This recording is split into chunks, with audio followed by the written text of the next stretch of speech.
네, 안녕하십니까. 8월 23일 네트워크 매거진 시작합니다. 요 며칠 일부 지역에서는 많은 비가 내리기도 했지만 이 충청 지역은 가뭄이 심각한 상황입니다. 실제로 충남 서부의 식수원인 보령댐의 저수율이 예년의 절반 수준까지 떨어졌습니다. 특히 올해까지 7년 연속 가뭄이라 우려가 더욱 커지고 있습니다. 김다로 기자입니다. 충남 보령에 있는 보령댐입니다. 보령시 등 8개 시군의 상수원인데 보령댐의 저수율이 26.4%까지 떨어졌습니다. 지난 16일에는 가뭄 경계 단계가 발령됐습니다. 보령댐 유역의 지난 6월 20일부터 현재까지 강수량은 180mm로 예년의 35% 수준에 그칩니다.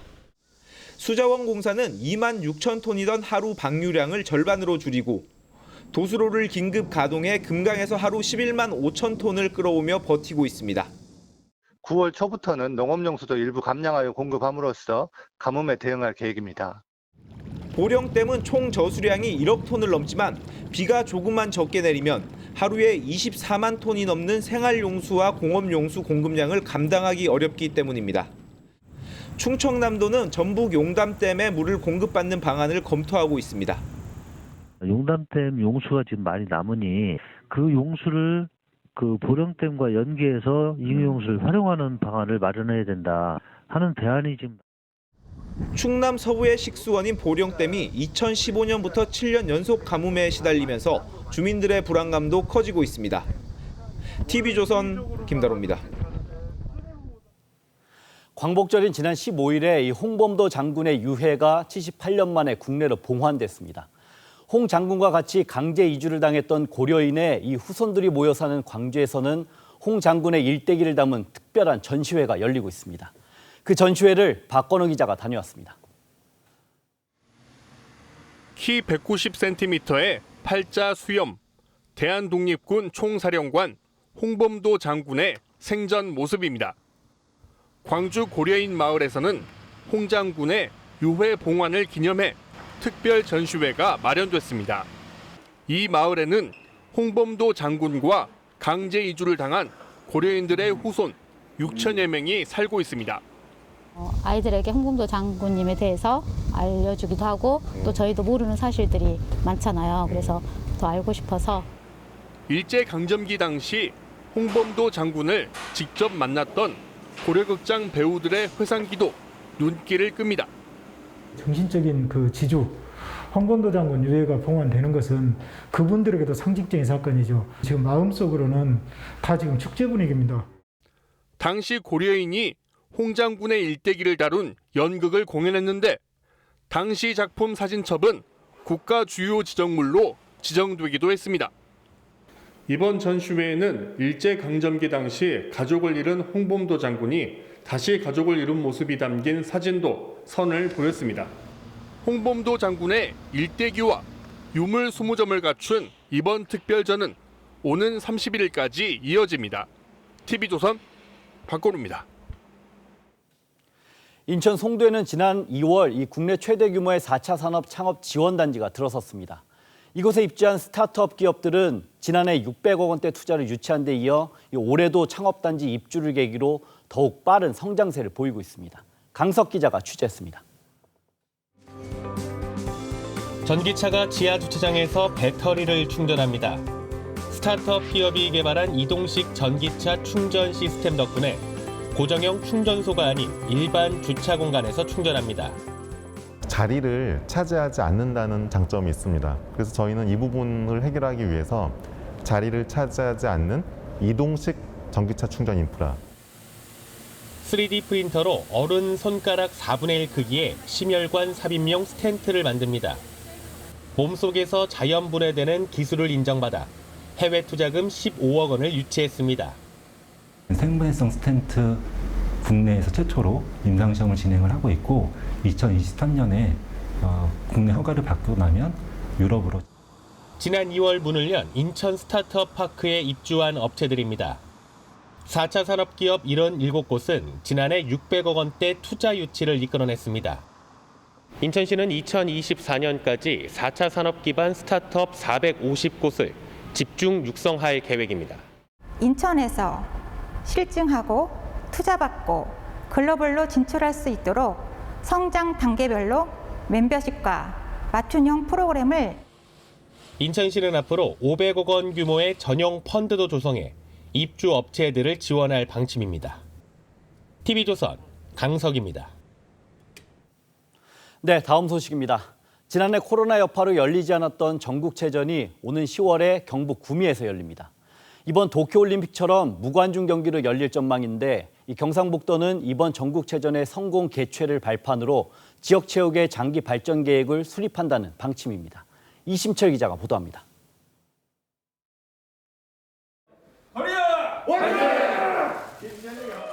도쿄올림픽에서 양궁 2관왕을 차지한 김재덕 선수가 고향인 경북으로 돌아왔습니다. 김재덕 선수는 과학적인 훈련과 지원의 중요성을 강조합니다. 선수촌에 도쿄올림픽 세트장을 만들어놨다는 그 적응 이제 진짜 본선 경기장 갔을 때 똑같다. 네, 진짜 90% 이상입니다. 내년에 100주년을 맞는 경상북도 체육회도 인프라 확충의 필요성에 공감하고 다음 달부터 경북 체육 발전을 위한 중장기 계획 수립에 착수할 방침입니다. 그러니까 생활체육은 어떻게 가야 되고 우리가 이제 엘리트 체육, 그러니까 우리 전문 체육은 어떤 방향으로 가야 되는 것이 좋은지 그런 것에 대해서 종합적으로 한번 분석을 해보고. 경상북도가 유치한 전국체전도 체육 발전의 기폭제가 될 전망입니다. 경상북도는 코로나로 연기된 전국체전을 올해 반드시 열기 위해 비대면 운영도 계획하고 있습니다. 올해 전국체전은 도쿄올림픽처럼 무관중 경기가 유력합니다. 지금 상황으로서 매우 걱정하고 있어요. 비대면으로라도 꼭 해야 됩니다. 선수들이 앞으로 진로에도 문제가 있기 때문에. 경상북도는 다음 달 구미에서 전국체전 운영 방식을 최종 확정할 계획입니다. TV조선 이심철입니다. 요즘 코로나 때문에 이 한적한 곳에서 캠핑을 즐기는 분들이 더 많아지고 있습니다. 이런 흐름에 맞춰 울산 앞바다에 이 전국 최초로 해상 캠핑장이 들어섰습니다. 이 방파제 안쪽 바닷물 위에 수상 데크를 만든 건데 이 개장하자마자 캠핑객이 몰려 큰 인기를 끌고 있습니다. 이민재 기자입니다. 아빠와 아들이 텐트를 칩니다. 캠핑장 아래에는 바닷물이 넘실거립니다. 지난 16일 울산에 들어선 전국 최초의 해상 캠핑장입니다. 이 캠핑장 한가운데에는 이렇게 유리바닥이 설치돼 바다 위 캠핑장임을 실감할 수 있습니다. 방파제 안쪽에 설치된 캠핑 사이트는 모두 20개. 샤워실과 화장실, 식기세척실 등 편의시설도 갖췄습니다. 캠핑장 안에서는 낚시를 할 수 없지만 산책로가 연결된 해상 낚시공원으로 가면 낚시 체험도 가능합니다. 캠핑장이라는 게 이래 산속이나 숲속에 많이 있는데 바다 위에 있으니까 너무 좋고요. 파도 소리도 너무 좋고. 바다 위 캠핑장이라는 독특함에 예약 경쟁도 치열합니다. 선착순으로 진행한 8월 예약은 접수 첫날 매진됐고 추첨식인 다음 달 예약도 경쟁률이 최대 50대 1에 이릅니다. 서버도 다운이 살짝 될 정도로 많은 분들이 접수를 하다 보니까 많은 곳은 뭐 한 40대 1, 50대 1 정도 되는.